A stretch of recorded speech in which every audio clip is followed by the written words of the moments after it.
Well, All welcome right. everyone. Welcome to this new 2021.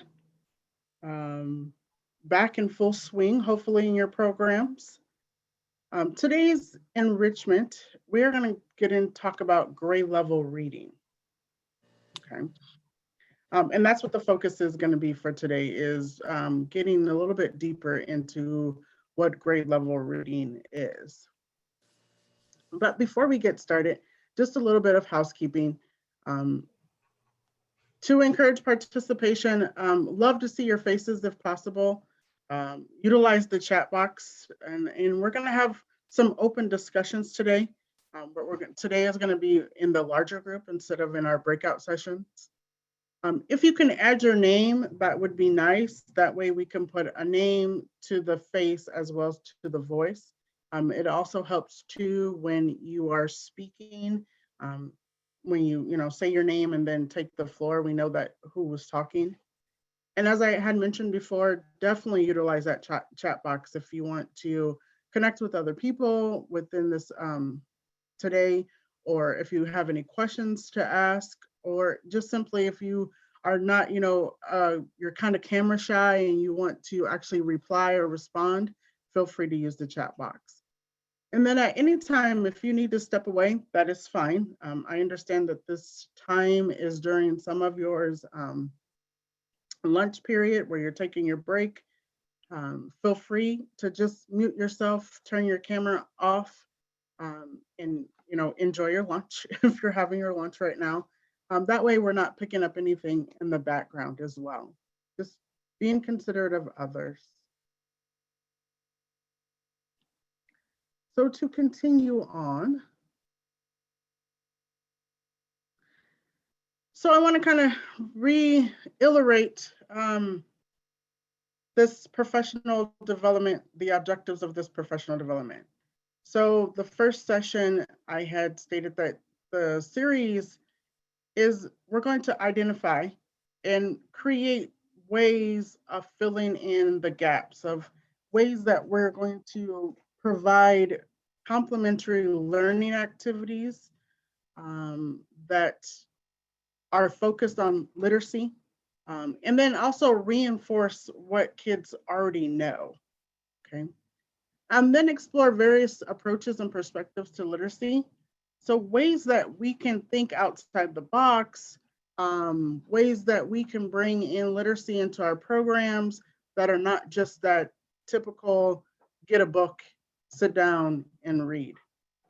And then, of course, the last one is this provides a nice platform for everyone to get together and discuss literacy. I don't think that we do that enough. This also, with this series, there's a lot of programs out here, and all of you are together that are able to get together, talk, discuss, and just share what you're doing. I mean, we got people from Des Moines, we got people from Waterloo, Sioux City. So we got a variety of programs scattered throughout the state of Iowa. So we're going to take a step back and do just a little bit of reflection. And I know that I'm probably going to be asking you to go in your memory and think back a ways. We're going to think back to session 1 and 2. Okay. Session 1 is when we had those literacy discussions, kind of defining literacy, putting it in our own words. And then we had a breakout session where you did the 4 corners, where you discussed what literacy enrichment is. You discussed activities that complement literacy, as well as partners that you can bring in. And then there was a couple of literacy activities that we did. And one of them was the writing activity where you had the 2 pictures. And then you had the drawing activity where it was the poem. In session 2, just a quick synopsis of that one. That one, we further explained the drawing activity. We had the read aloud, the snowy day, where we saw that online. And then we did an activity where we were able to make snow. And then we did the bananagrams and letter tiles. And then I turned it over and let you folks come up with some activities that complemented the bananagrams and letter tiles. So what I would like for you to do right now, and this is gonna be a share out, just so you know. I want you to list 3 to 5 takeaways or any aha moments from those 2 sessions. And then when you get done with that, what are some ways that these takeaways can help or guide program in moving forward? So I'm gonna hush my mouth, give you some time to think and formulate your answers. And I'm sorry, Teresa, did you want people to verbally share out or put these into the chat or just kind of use them for their own self-reflection? Oh, I'm sorry. Right now, just write them down and then we will share out, whether it's verbally or through the chat box. Great. Thank you. So hi, everybody. Crystal Hall with the Iowa After School Alliance here. I'm off camera because I haven't really had a chance to eat today, so I am eating my lunch, but I will monitor the chat and we'll share out if anybody drops something in there. So thank you. Mm-hmm.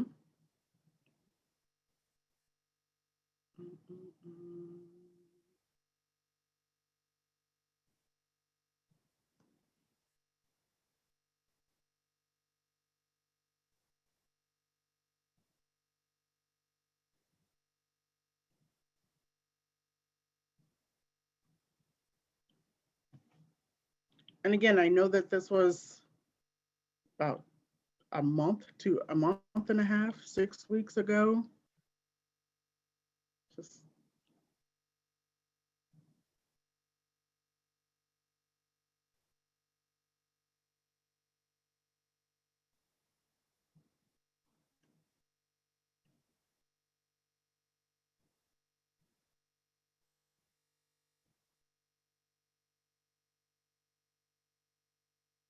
okay.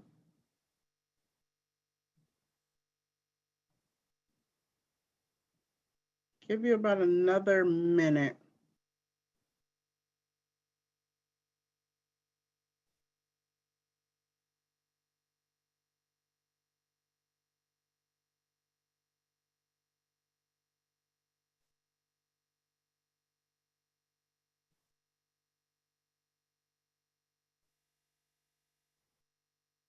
Okay. I already have some people putting things in the chat. Hyland Manika from, sorry if I pronounced that wrong, says reaching the students where they are with engaging activities. We have Sierra from SHIP.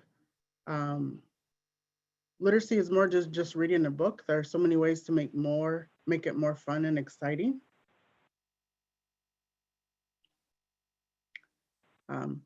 I am going to go ahead and open it up. You can go ahead and, like, again, put your response in the chat box. So if I have anybody who wants to be the encouraged one and step up and be the first person to speak out, that'd be nice.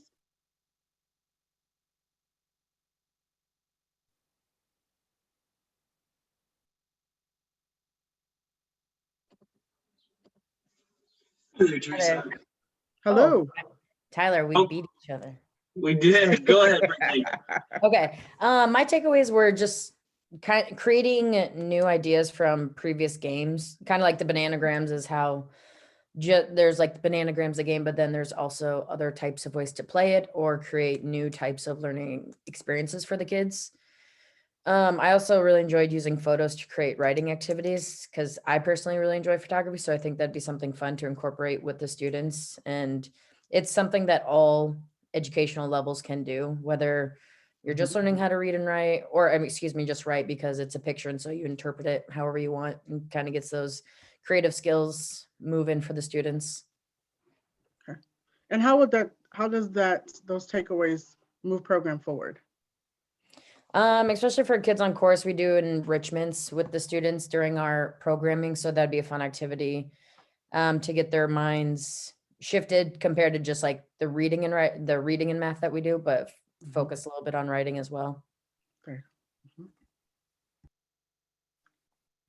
I know someone else was coming through. Yeah, and that was me. Hello. I had scaffolding skills to get kids engaged. So starting small, building their confidence and continuing to build on that. And then taking away the scary part of activities. I think you had mentioned like writing the story, and where, we're just writing a story. We're not focusing on spelling. So it doesn't matter if you spell the words right, just get your story down, and continuing to go like that. And I think those are some great takeaways from last session. And then I'm gonna ask the same question. So how can those takeaways move program forward? Yeah, I think by getting kids more engaged and wanting to participate in things, it opens up more activities for your leaders or whoever's leading those lessons or teachers, to continue to build upon that and do more things. So writing down those stories, once kids have the ideas down, then they can work on writing correctly, and then they can maybe transition into doing like a reader's theater type of thing where they get to act out their story, and get the whole class involved. Mhm. Thank you. Thank you, Brinkley and Tyler. You're welcome. And I have Billy saying, working with our community leaders to provide added programming to students in small group and individual activities. And then it also allows students to select photos and write short stories. Mhm. Mhm. Anybody else? Forgive the interruption, Teresa. I just wanted to point out, somebody in the chat had mentioned that they had missed a session. Mhm. A few weeks ago, I had actually sent a link out to your site's primary contact with a link and a password to the recording. So I did drop that into the chat. If you want to get to those, where those recordings live, just access that 21cclc.com/literacy enrichment series site, and you'll be asked to submit a password. You can punch in that Literacy 2021, and that will give you access to the video recordings that Teresa has given for you. So thank you. Thank you, Crystal. Thank you. And that's for moving forward as well. When we post the videos, upcoming videos, that you can use that link as well. Yeah, absolutely. It takes a little bit of time to get those downloaded and uploaded, so have some patience with me, but they will all live on there eventually. Yes. Anybody else care to share? I have Spanish speaking students also, as well as Mhm. English speaking. So we did a game with sight words, and then we also had some Spanish words. So they had a letter on each index card, and they had them face down. And so each person had a word, and then they had to turn it over, and they had a certain amount of time to figure out what word they had. And so we had two Spanish speaking students who had a Spanish word, and then the person across from them had the English word to the Spanish word. And so they had to tell them what the word was, and then they had said that means, like, for instance, gato is cat. And so they had to help each other figure out what the word was. Okay. And I'll ask the same question. How does those takeaway or that aha mover activity move program forward? It helps those non-speaking English students to be a part of learning new words, and also English speaking students learning about their culture and their words. Mhm. Mhm. Thank you.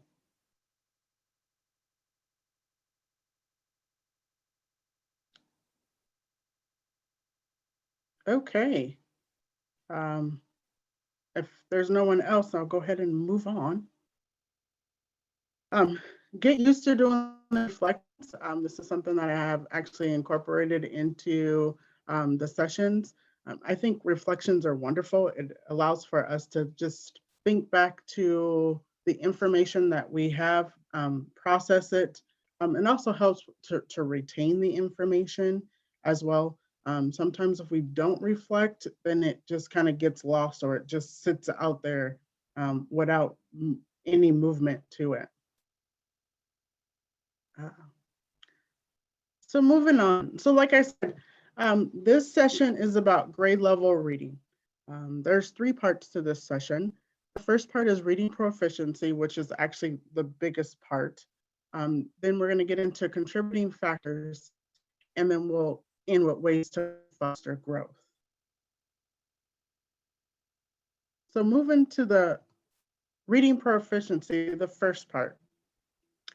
This is really saying that this is the kids mastering grade level expectations in reading. And these are the areas that people look at, that is being looked at when we're talking about reading proficiency. So the first one is phonic awareness. And that's basically kids identifying like the long A, short A, the long vowel sounds, short vowel sounds,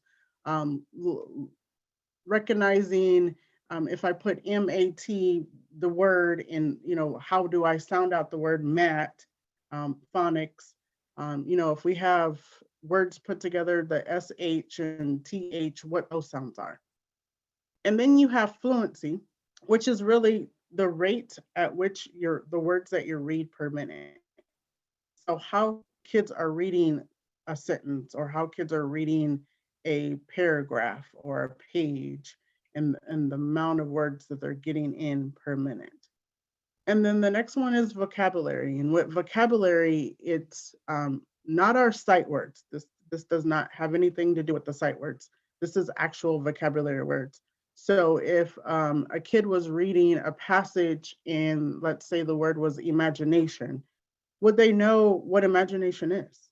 Would they know how to define it? Whether it's a dictionary definition or whether it's their definition. Are they able to use context clues? Are they able to go back into the reading and get clues from there to come up with a definition of the word? And then the last one is text comprehension. And with text comprehension, that's just an array of things. I mean, that's, whether it's beginning, middle, end of a story, sequencing, whether, you're finding out the main idea, whether we're referencing, we're taking the text that we read and that we can inference something in the future. So that's what reading proficiency is. It's just really kids mastering grade level expectations. 3 points to that. The first point is it's assessed and measured by each state. Folks, if you've been in school system, you done had one of these tests. I call them ITBS, but I believe now they're called ITEDs. If you've been in any other state, it's probably called something else as well. But what this is just an assessment that places and compares students to each other that have taken the test across the state and across the nation. Okay. This is where people some programs use the kids as reading scores. And then in that reading assessment, or that assessment, I should say, there's an actual reading piece. And in that reading piece, like I said, we've all done this before. So you have the reading, which is the vocabulary and the reading comprehension. And then you have language arts, which is spelling, capitalization, punctuation, usage, and expression. Okay. Sometimes when we get our kids a score, we may get the composite score, which the composite score is the whole entire test versus what the reading section is. Okay. There's a difference. The third point is, and I thought when I was doing the research to reading proficiency, this really stuck out. I was like, oh, okay, yes, this is so true. That it is very important that kids are reading proficient by the 3rd grade. And this is why there's this huge push for kids to be reading proficiency by 3rd grade, because kids go from between 3rd and 4th grade, they go from learning to read, so learning how to do Cat in the Hat, learning how to do phonic awareness, learning the vocabulary fluency, to now using that information to read, to learn. So now think in 3rd grade, now you're starting getting into social studies, you're really getting into your sciences, you're really getting into English itself. I mean, you're getting into math, you're starting to do word problems. I mean, we can go from 3rd grade all the way up to 12th grade and look at, you know, just the tiers that go along with the core classes that the kids are taking. So again, between that 3rd, 4th grade, we go from learning to read to reading to learn. And I thought that was huge. I didn't know that myself. And I was like, oh yes, that's something that we really need to focus on. And then the third piece to reading proficiency, the third point is level system reading. And this is the one that I'm actually going to focus more on. What level system reading, this is a system that is used to access and track reading comprehension skills. Okay, there are several different systems out there and I'll get into them shortly. Each system has a different set of skills that they use to analyze text within a book. Okay, not necessarily analyzing what the kids can read, it's really the text within the books that they're able to read at their grade level. Everybody across the nation is using some type of level system reading. And as I said before, I'll get into more details of what those systems are. The thing that I want to do now, any questions with this information that I've provided so far? Any comments?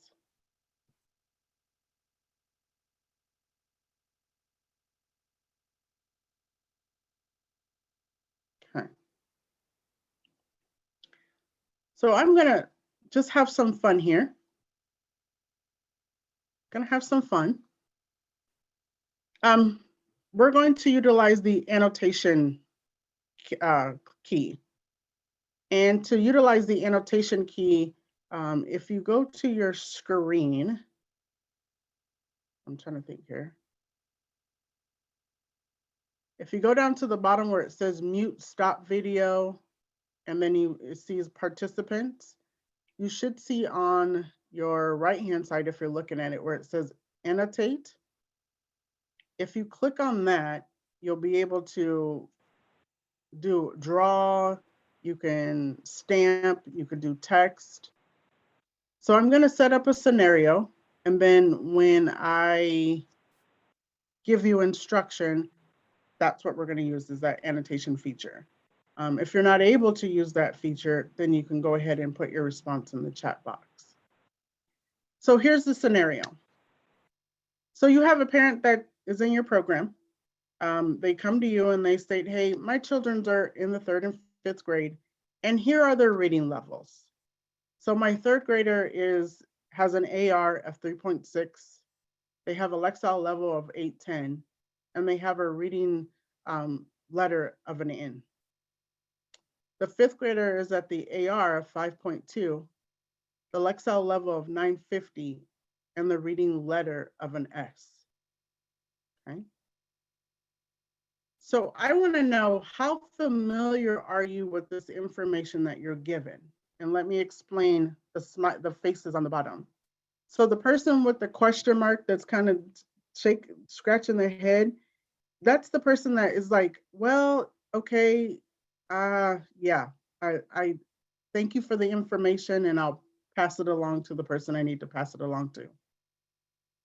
The smiley face in the middle is that person that's, oh, okay, I know at least one of those. I may not be able to fully explain it, but I know I can identify one. And the one with the thumbs up, the face with the thumbs up, is that person that goes, oh yeah, I know exactly what you're talking about. I can even explain this to somebody I need to explain it to. Okay, so go ahead if you're able to use that annotation feature. Again, it's down on your bottom, and you can pick whichever one you want. If you're not able to use that feature, go ahead and use the chat box. So yes, go ahead and kind of figure out where you are on that spectrum there.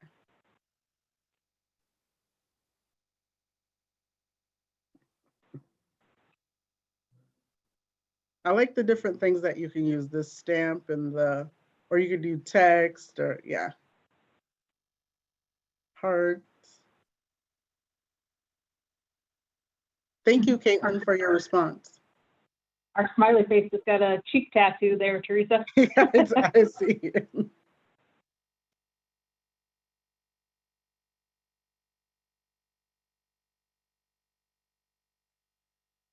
We do have a couple of comments in the chat. We have a smiley face and another smiley face.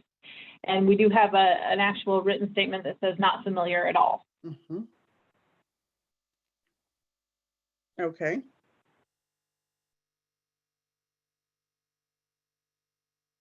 Got a thumbs up, okay.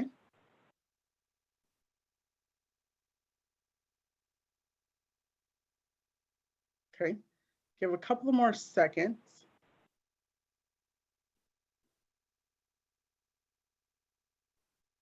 Couple other comments here. We have, and I appreciate this, Marcus. He wrote out confused face.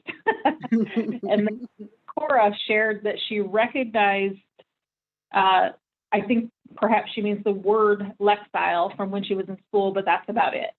Mm-hmm.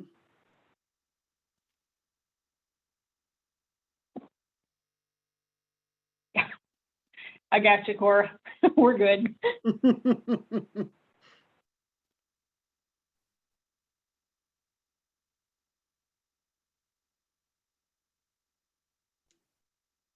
All right. I'm actually going to keep those there to kind of show us throughout the presentation. Hopefully by the end of this presentation, this is my goal. This is my goal, is that I get everyone between the smiley face and the thumbs up. That when you walk away today, you are confident that you understand what these are and that you're actually able to explain it to someone else. Okay. Crystal, I'm just gonna go ahead and keep moving on. We're doing good as far as time. Oh, hold on just a minute. There we go. So I will say this, level system reading, it does not teach kids reading skill and strategies. This is not something that actually is going to teach them how to read. This is not going to teach them how to any type of ebonics, strategies of how to decode anything or anything like that. It's just an assessment and a tracking system. That's all it is. Today, it's not just used for kids who are struggling or those kids with IEPs or those kids who have been identified. It is now used for all students. Lots of districts have decided that this is going to be something that we're going to use all the way through K through 12th grade, and they'll use different systems for those particular grade levels. But this is something that is no longer, oh, well, you're a struggling reader. We identify that. No, it's for all students. It's even to the point now where, and correct me if I'm wrong, Crystal, I know libraries have adopted some type of a level reading system. And as I said, when I get into explaining what they are, you'll be like, oh yeah, okay, now I get it. What it does do though, it provides guidance in encouraging kids to read, encouraging kids to read independently. Now they're able to go to the library and, hey, I know what system I'm on. I know I'm reading at the S level. Hey, there's books over here that are at the S level. There's books over here that are at 3.6. Hey, I got books right here. It also helps them select those books that they're comfortable with. And it does not pose a challenge to them. And I'll say challenge as in their frustration level is not high where it discourages them not to read. There are some books in there where it will challenge their levels, but not to a point where they're like, nope, put the book away. Now I'm done. I don't want to read anymore. Okay. So moving right along. Okay. So level system reading. The first one is the grade level equivalent, or AR, for accelerated reading. Okay, AR is for accelerated reading. This is actually just the readability of text by the grade level. Each level has a range from 0.1 to 0.9. And I will say this, all of these systems have a range. Okay, it's just not, oh, you're here. There's a range with all of these systems. With this particular system, the AR, the 0.1 to 0.9 actually correlates to the months of the school year. Okay, so looking at the numbers here, 4.2 is saying 4th grade, 2nd month, or the 2nd month of 4th grade. So you have a 4th grader and they're in their 2nd month of 4th grade. Okay. The 3.6 would be 3rd grade, 6th month. So it would be 3rd grade, the 6th month of the 3rd grade year. And then of course, 1.9 is 1st grade, the 9th month of the 1st grade year. So that 0.1 to 0.9, again, correlates with the school year. So that's what accelerated reader, that system is. Some of you may use this in your programs. The next one is a guided reading level, which is different than the one above. This is one everybody knows. This is that Fountas and Pinnell. This is the letter system. I mean, this one measures reading and comprehension ability. Okay. So again, this one is measuring reading and comprehension ability. So in the 2nd grade, you have J through M. In the 5th grade, you have U through V. Okay. And again, there will be some charts that you'll see that have a range, some of them may not, but a lot of them overlap, the ranges overlap. Because you could have a kid who is in 4th grade and then of course, reading a little bit above their 4th grade level. Okay. The next reading level is the Lexile reading. And this is actually measuring vocabulary and sentence length. And everybody, this is one that has been used for decades. This is one that people probably even notice this, recognize this one. And this one is done in numbers. So if it's 3rd grade, it'd be 660 to 930.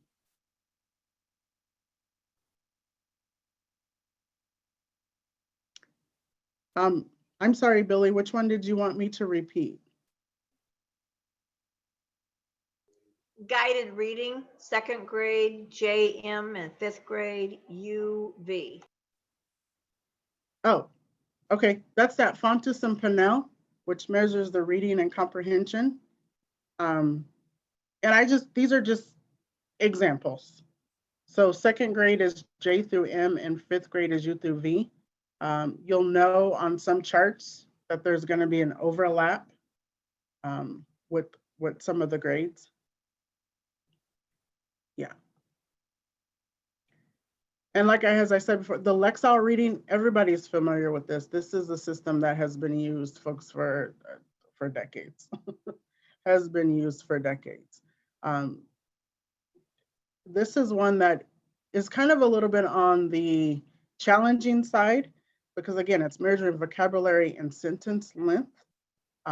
So you may have a book that you may think just looking at the title or the cover that it's a higher level reading to where it may fit within the 3rd grade or a 5th grade reading level. Okay.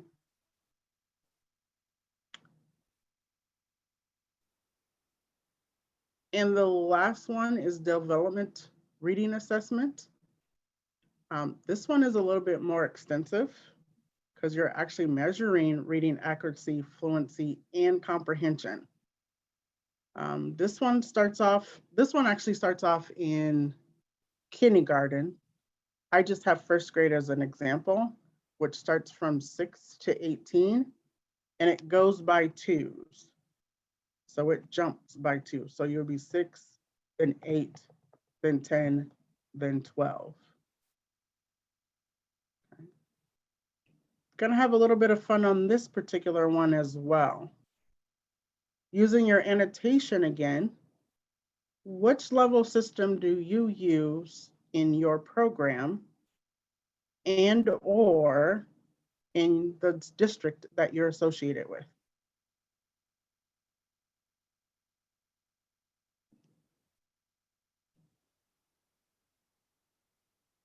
Okay. Okay.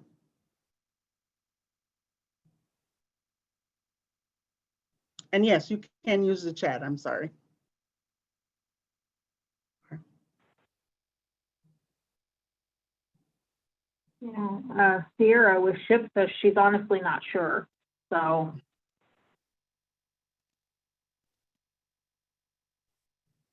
same with Megan. Okay.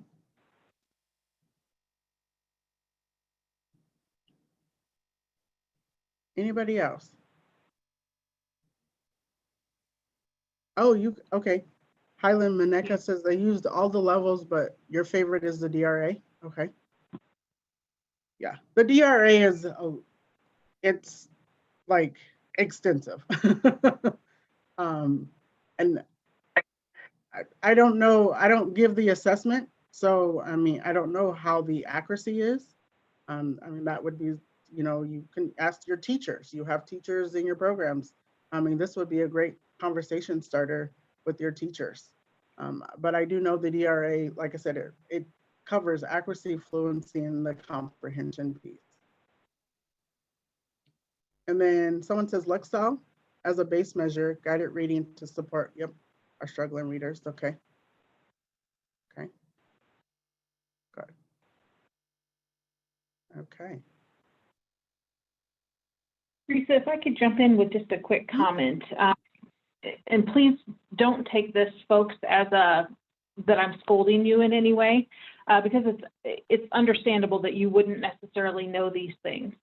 As a 21st century site, though, there is a responsibility back on you in some way, shape, or form to align your out-of-school time programming with the daytime programming that happens during that school day. So as Teresa said, this would be a really great conversation to have with the teachers that are at the school that you are serving. And again, knowing that the majority of us on this call today are community-based organizations, that would be a really good way to kind of help with that alignment. I would also suggest to you, maybe do a review of the books you have on site. And again, Teresa is going to give you more information and details today, but kind of think about, where do the books you have on site align with these things? Because I can tell you, coming from a community-based organization, we were very privileged to get donations from our community members, but sometimes those books didn't always align with the needs of the students who are in our program. So it's just something to consider as you're thinking through this level system reading concept.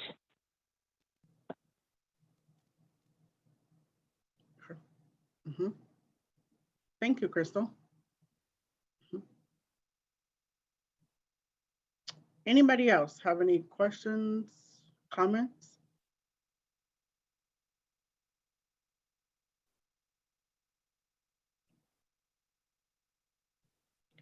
And actually, that's a good segue into the next slide that I'm going to get into. Um,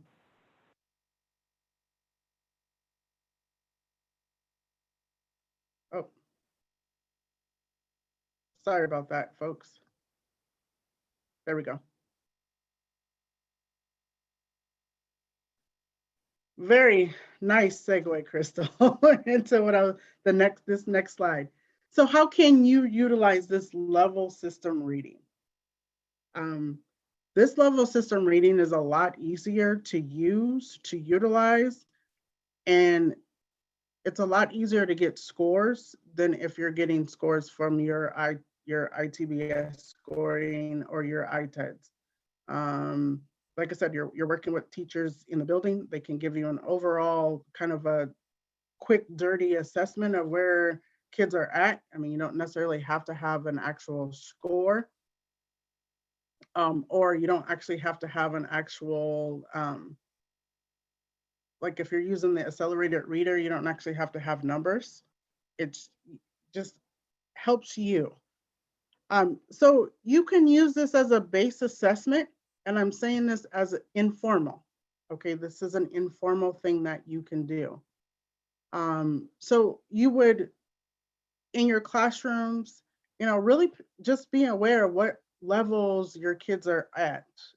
If you are utilizing this system in your program, okay, let's say we're doing the Lexile. I know I have a fourth grader, they should be reading between 8:20 and 10:30. Okay, if I'm using accelerated reader, I have 4.3 to 4.9. If I have a fifth grader, it's going to be between 5.0 and 5.5. So you're really being aware and being observant of where your students are in your classrooms, in your program. And then every so often, you could just do a quick check to see where growth is. So let's say I have a classroom and I have a multi-grade class. I do the, let's say I do second and third grade.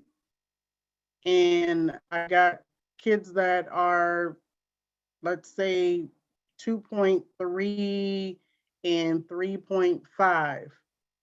But then I'm in 3 months, I do a quick check and I notice, oh, hey, I got some kids that moved up in their level. I got some kids that moved up in the letters. It just allows for you to do those quick checks. Okay, and that's why I said it's an informal assessment. It's not something that you're going to report or put down. This can be also used to identify your kids' reading level skills. If, again, you're collaborating with your teachers, this will let you know if you have kids that are above, on target, or below without using their actual score. This is just, like I said, it's not going to be accurate, but it's just something that you could do. Again, gets you aware, gets you looking like, oh, okay, yes, this is where kids are at. I like the accelerated reader. I know a lot of districts are using the accelerated reader. Lexile is kind of something of the past. I mean, I know that districts are still using it. But so if I have a fourth grader and if I'm looking on this chart over here, and 4.3 to 4.9 is where that fourth grader should be, okay, they're on target. If they're at 5.1, 5.0, oh, they're above. Okay, we're good. And then if they're below that 4.2, okay, then I know that they're below. Okay, like I said, it just allows for you to do just some quick identification of where your kiddos are at. And then the last one on this one is, this can be used the way that I have things set up, the way that I just explained the levels, the system levels.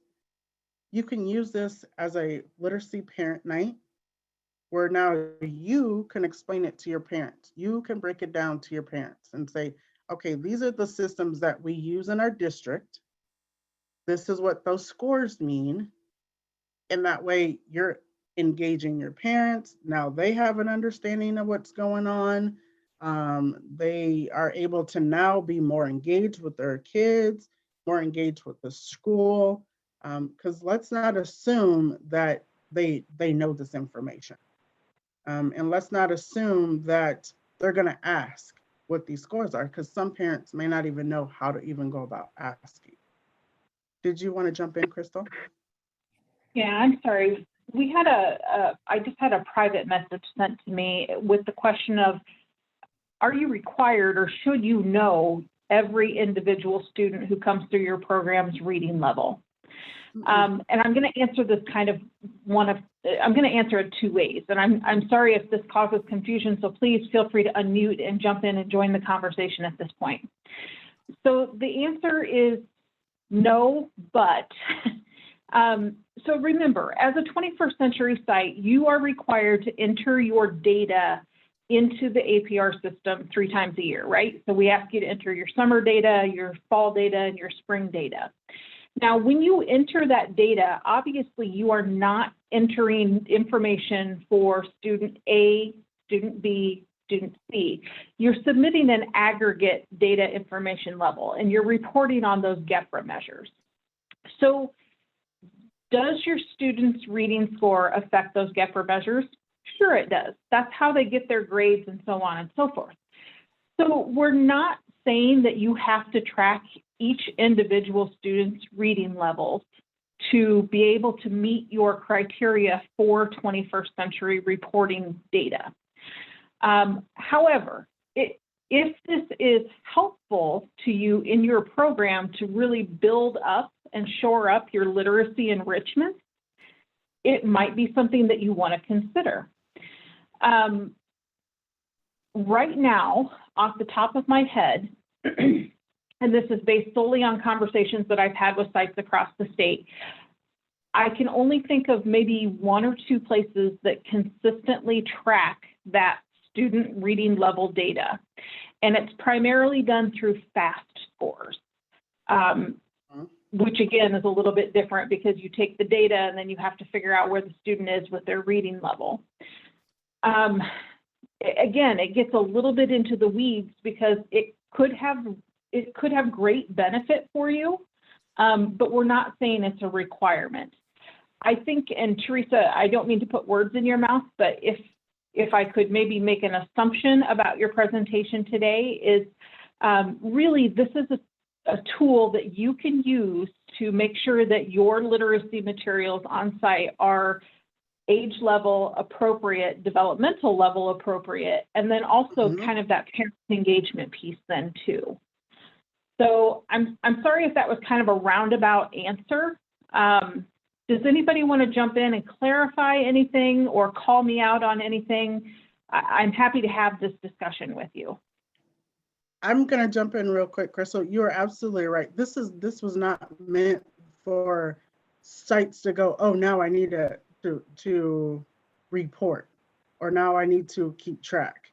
This is just informational of how you can make it easy on yourself. I've in my past position, I've worked with programs that actually use the Fontes and Pinnell system, but they were just using it because the school was using it. They didn't understand where it came from. So this is what this information is for, so that you understand this information is coming from if you're using these in your program, or if your school district's using it. Now you have an understanding, oh, now I know where this is coming from. I know what the score is. Oh, okay, I got it. Right.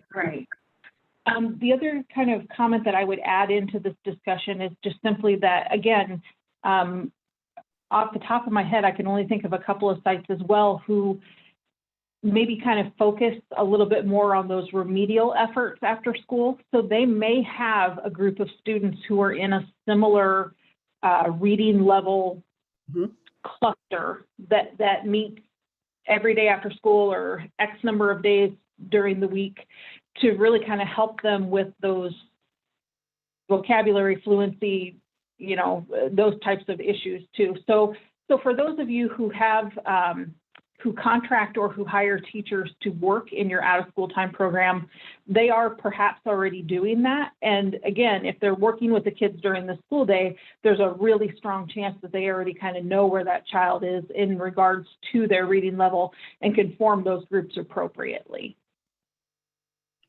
Yeah. So, okay. And again, thank you. And I'm sorry, do you mind popping in just very quickly? Is it Monica? How are you pronouncing your name? And I'm sorry for that, but you're new to us and I want to be sure that we're calling you correctly. It's Monica. Monica. Okay, thank you. Okay. Okay. I used to work in the school system here in Waterloo, and we did the Pinnell, and then doing after school programs with kids. It would be helpful to know their grade levels, especially if you're doing reading or literacy with them or having some type of program, because you don't want to give them a level that's a 5th grade and they might not be at a 5th grade level. So it's very helpful to know. Yeah, I very much agree with that. And I would also say too,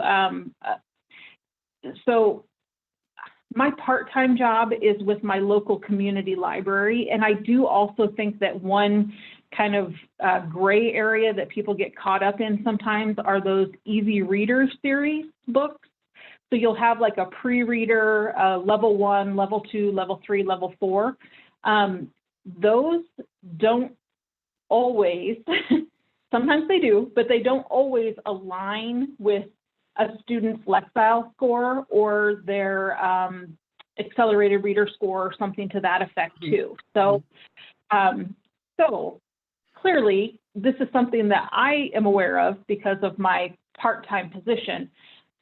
But again, if you think about the types of materials that oftentimes get donated to a community-based organization such as Oak Ridge or Boys and Girls Club or Youthport or Kids on Course or SHIP or anybody else who's on this call today, you might get several of those types of things. And, you know, in the back of your mind, you're like, oh, this is great. I have all these easy reader levels, but is it truly meeting the needs of your students? And that's just kind of something to think about in terms of food for thought. Okay. Sorry, Teresa, go ahead. Oh, no, you're fine. Yes, this is exactly what I was. Anybody else want to join in the conversation? Comments, questions?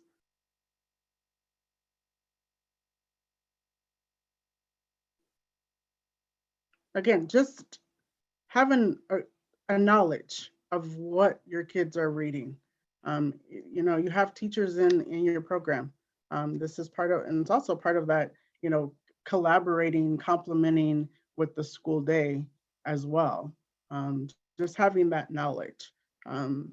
Another reason too is that, and I'm going to play the devil's advocate, is folks, when the funding is done or when you're done with your funding and you got to continue the sustainability, your staff that's left, are they able to, oh, okay, this is what we're doing. This is that that knowledge base. So this is just providing additional knowledge base for that as well. Got somebody in the chat box? Yeah, it was just me. That's a great point. Okay, I am going to share some things with you here. So there are, let's see. Can everyone see that? So there are sites that you can use. Let's say that you're using the Accelerated Reader. So this is the Accelerated Reader Book Finder. So I would actually go on this site and I would choose Teacher, Submit, and then I can type in my book. I don't know.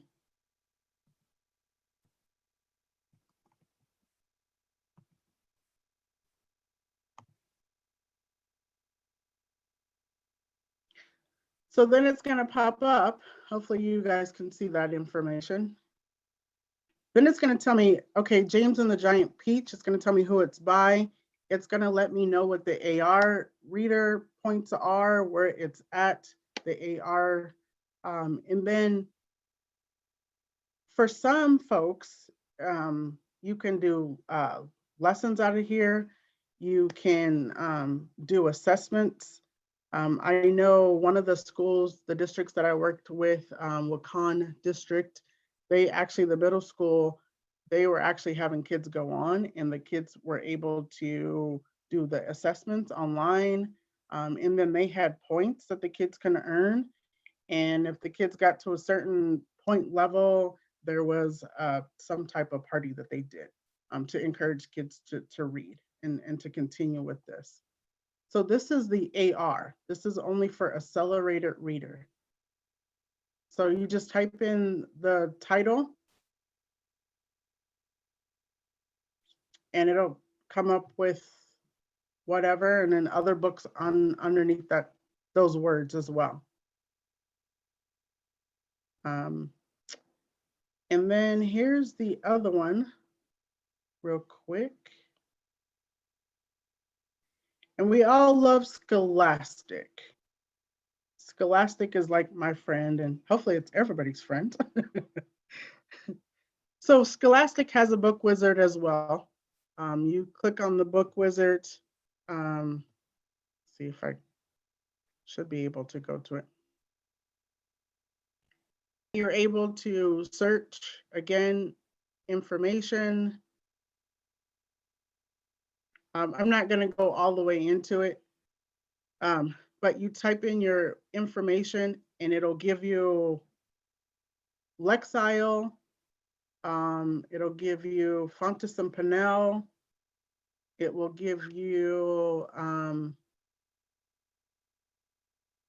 DRA. It does not really do accelerated reader. It'll give some, but not a lot.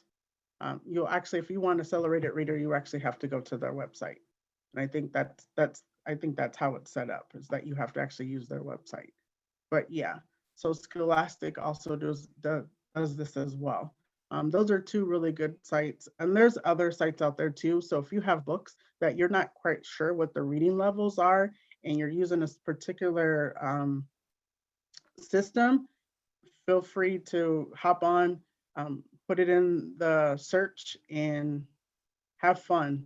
I sometimes get on here and get too busy and get to be fun, all sorts of fun. Any questions?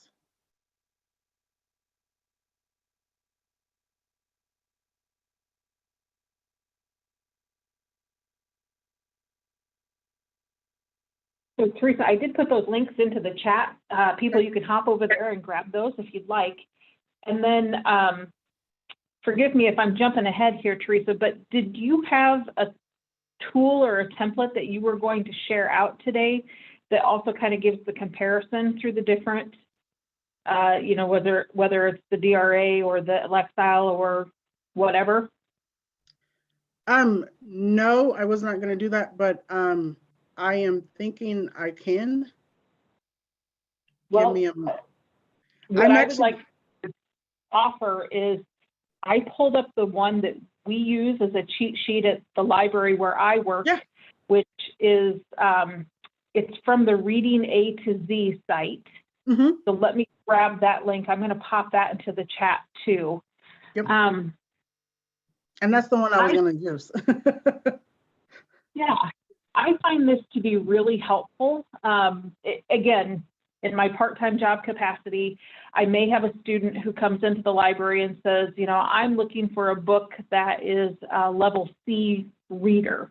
And of course, I'm sitting here thinking, oh, I don't really know what that means. So I get out my handy dandy little chart and I can instantly kind of find the leveled system, the Lexile numbers, and so on and so forth. And then what I do is, and any library could do this, you could simply plug it into the library system and it will tell you what kind of books kind of meet that criteria.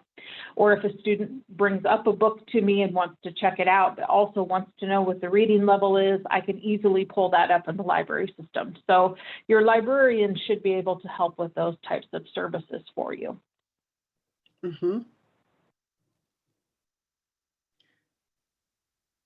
I can do a stop share if you want to quickly share that, or you're muted, Crystal. Sorry. I dropped the link into the chat if people just want to go there and grab it. It's pretty colorful and all those types of things you can kind of see. You can also put filters on it too, which is something else that I appreciated. So but go ahead and grab that if you'd like. Yep. Any questions about what we've covered so far? Any comments about what we covered so far? I know it's some information, a lot of information to digest.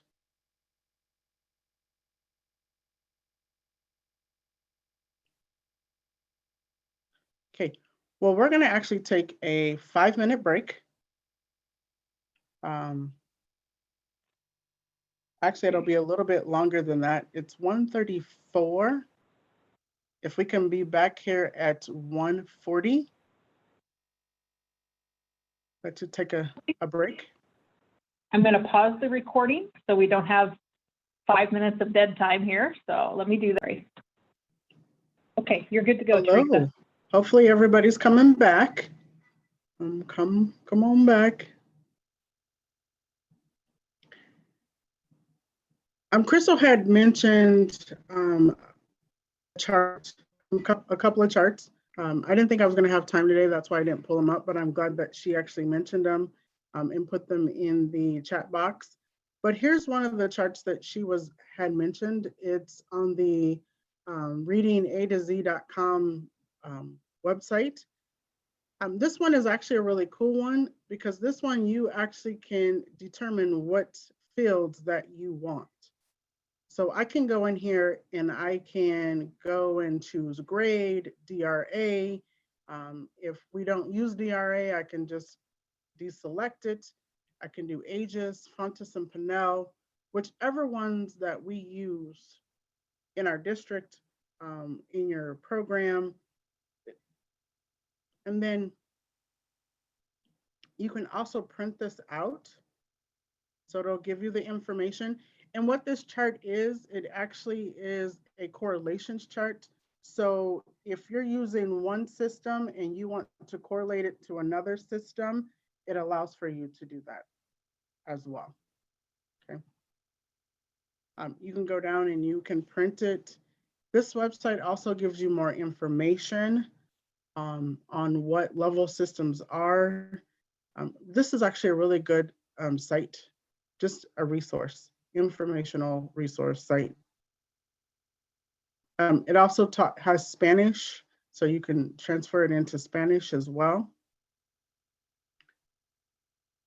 The other one that I'm going to share with you really quick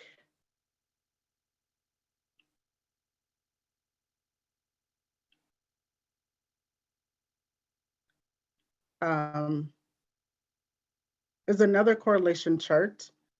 This one is at the same web page, and this one is already done for you. So this one has all of them together.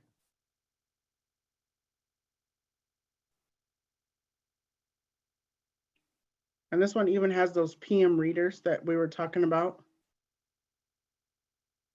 where it has the starters 1, 2, and then you go down to 9 through 10 is blue. It also correlates. Again, this is just a correlation chart so that if you have one level, you can correlate it to another level, depending on what is used in your district or what you use in your program. I will say this, these charts are not meant to be posted in your program. These charts are actually meant for your eyes only. So you might want to put them in a reading folder or something to that like, so that it's accessible to staff, but not to put around in your program.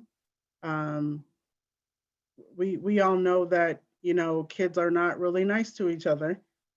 And, you know, kids see these charts and go, oh yeah, you're reading on level C and I'm reading on level F, you know, ha ha ha type situation. And we of course don't want that type of environment. We don't want to get kids in that situation.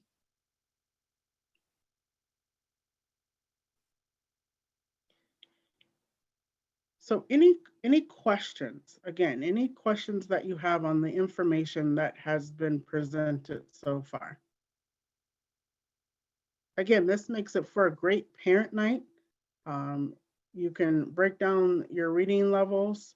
Also, this is a way to get your teachers engaged in your parent nights. I don't know if that's something that goes on in programming. The school's engaged, and then you can have like a book fair afterwards. You know, you can have some activity that correlates to what you're talking about. Again, wonderful way to get the parents engaged. I've been at visiting the library, and I've seen where the kids know what their levels are, but the parents are not quite understanding. And then there's that frustration, the parents frustrated because they really don't know. So like I said, really good way to make that connection. There's no more questions. I'm going to keep moving forward.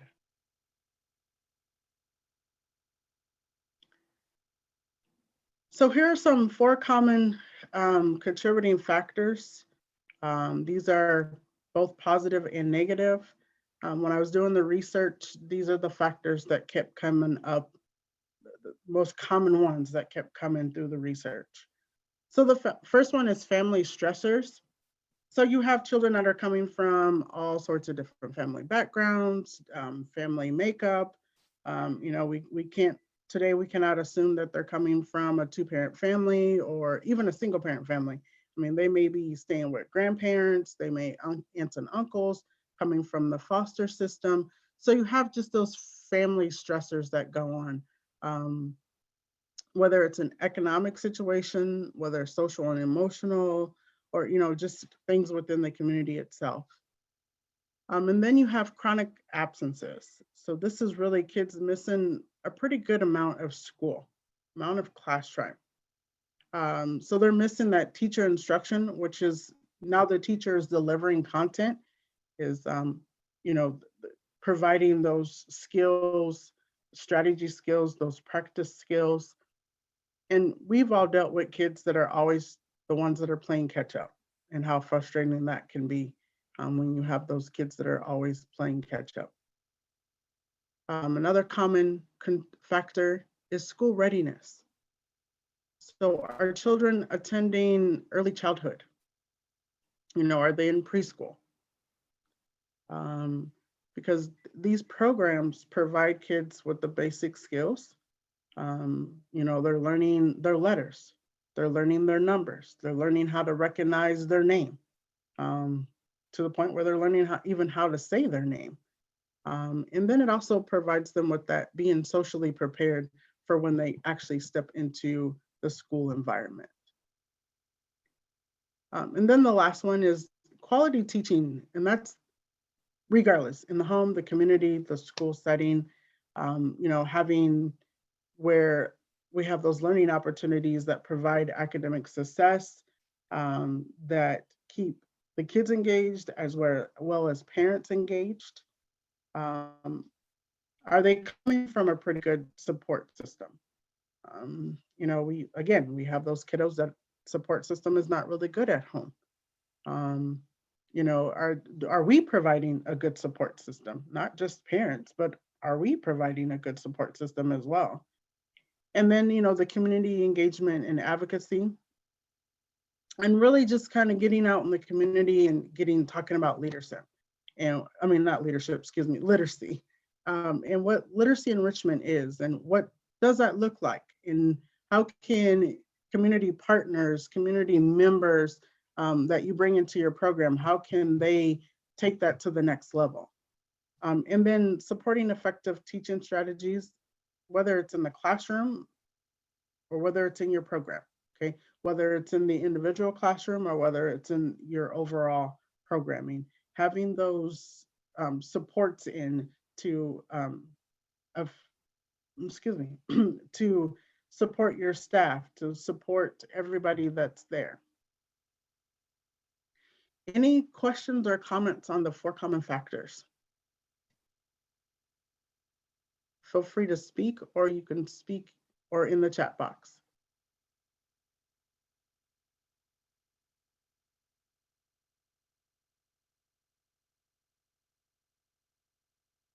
Okay, gonna move on.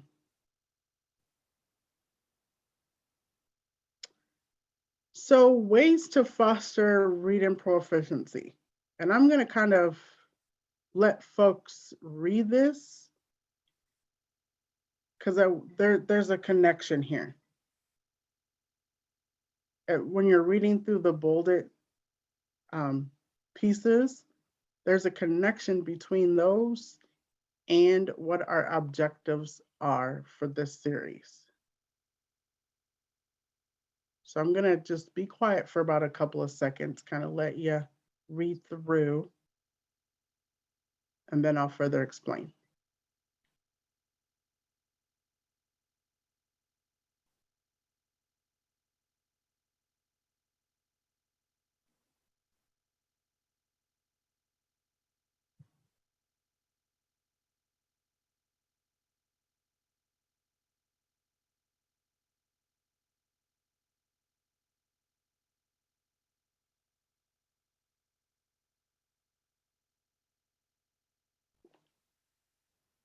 Okay. So the first way that we can foster that reading proficiency is to provide those learning opportunities that complement the school day. Whether it's in a form of hands-on activities, whether we're doing play. A lot of you have a lot of mentoring and tutoring and reading programs. There's, whether you have reading buddies, I like the reading buddies, or whether you have volunteers that come in and read with students, or you have your older students reading with your younger students. And sometimes I like to say the younger students reading to the older students, because sometimes they need that as well.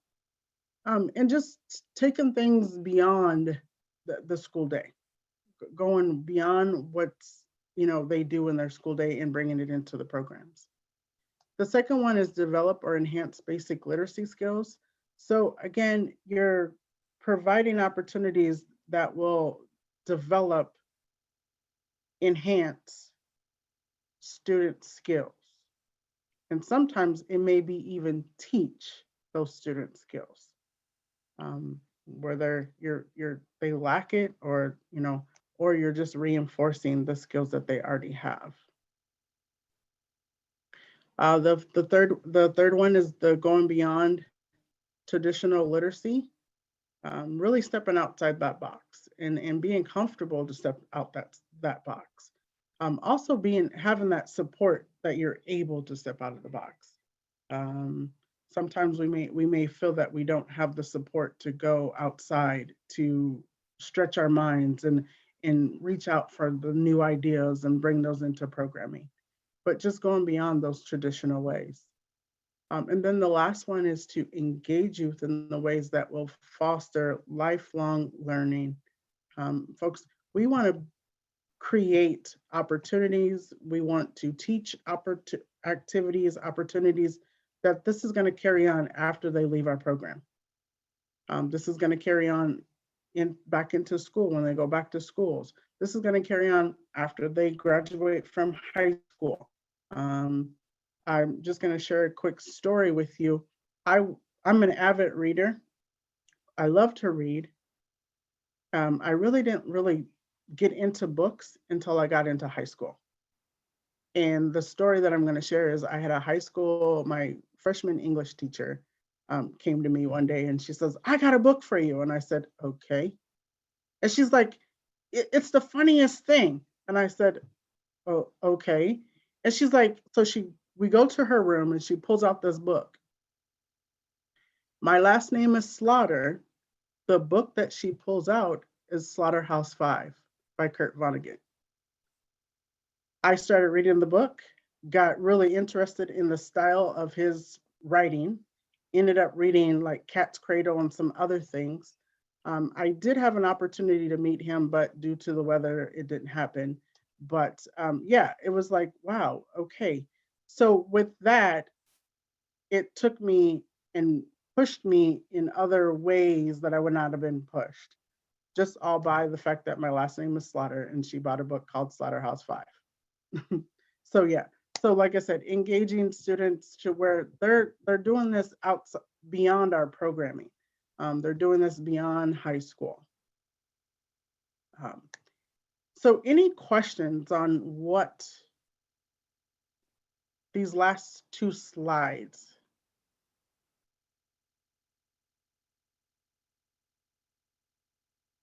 Questions, comments?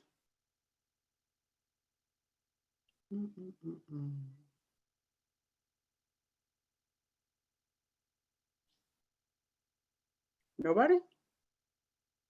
Got a quiet group today.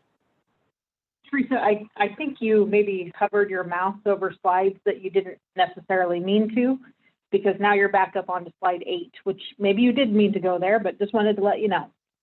Yes, I'm here for a reason.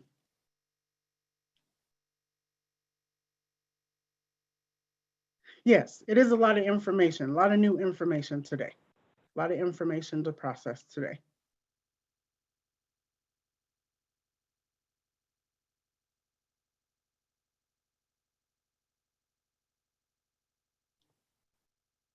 So yes, I am back up at the slide that got this whole thing started pretty much. And I like to have fun. So using the annotation button, where are you now? Using that annotation button, where are you now? Are you still at the person that's kind of going like, okay.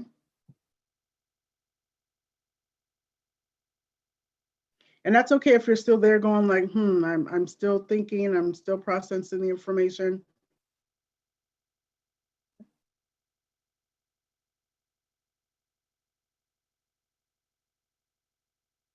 Okay.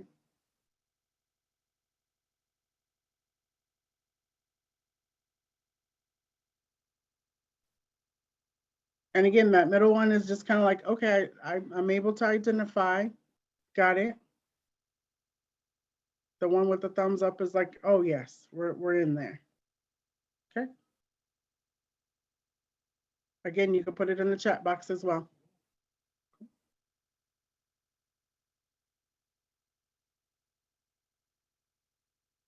All right. Give you about another 10 seconds to make a choice. Don't have to. Okay.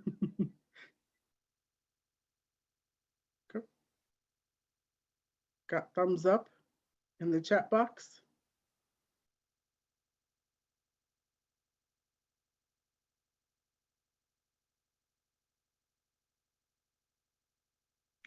Okay, I'm going to go ahead and stop the annotation.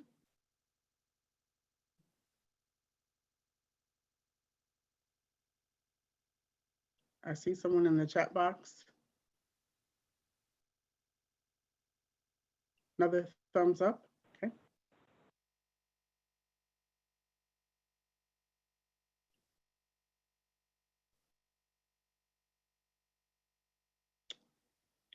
I'm going to leave you with this.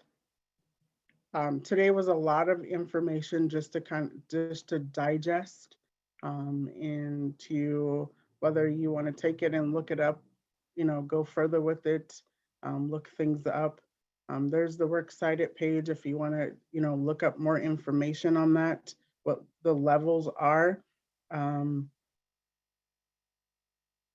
Like I said, this was not something where you have to do. It was just to build awareness, to let you know that those systems are out there and what systems are used in the districts that you are connected to. I didn't want to have a long presentation today because it is a lot of information. So any questions or comments before I actually wrap it up? I know we're done a little early, but I'm sure everybody's okay.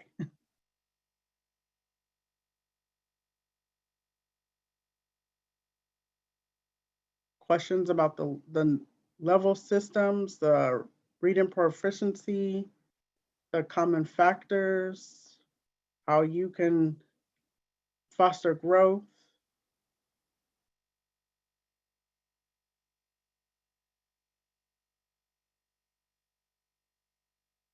All right. Well, I'm going to go ahead and thank everybody for coming today. Our next one is going to be February, excuse me. It's February 18th. The next session. Thank you. Appreciate it. Thank you, everyone. Thank you. And And again, go ahead, don't Crystal. don't forget that if you want to refer back to any of the materials, let me grab that just real quick again. I'm going to pop that back into the chat.